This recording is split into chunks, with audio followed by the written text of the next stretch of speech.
Ono le tāua manu la vai wha ui ama. Tau le mea lea o le tāua le nei aso o le muru ngā vai. Le whero le tue le tāua rei le sunga. Whaisi au tisi. E ere muru ngā vai o lo maua le tala whaso le pito a Samoa. Ia ua maira ai ngā uma o tole a whoa i a whono ti.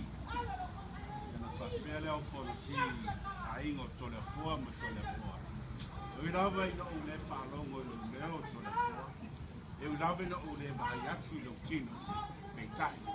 E a kaulangi pea o koe o lo. E māfua i le a inga kaulangi. E so, lea ua pā ia la kusunga e ka māwhai. Nāga foi nā ua iai ni nā ua silinga tari seo foi se tau whai ngā lau tau sāua inga ina i tasi le nuku. Ma natu leo le whira la tama malu nei. Tato wā sia fō ngā le māno. Wā au mai le tua lalo a misa. Ia mwha usino. Senga, tu watu nas whaleila le nei. Mafau whau. Aso fua ena, tato usoe whau.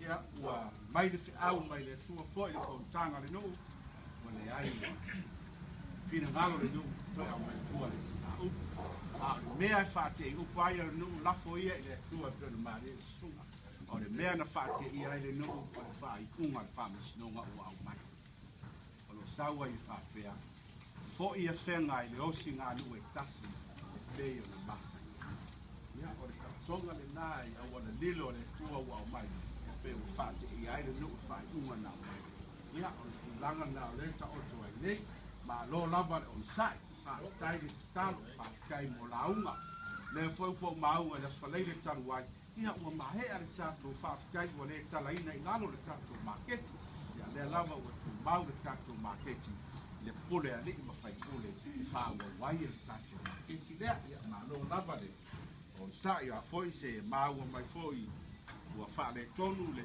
nu nei ia whai aso pēr le tua ala wha pēr ia on whai leowa ia pēr mele ua sea inga whaka kako ka wale luma i ua wawe ngai loa i kuisa mau le mele kuku ia leowa atu o mai whai waenga whangana lea leo ua laka mai ia ala wha pēr kato wa aiga a tala au whai se au ia o ngā vese leo mo fua e sa aungi leo sora ngu laua kofo mai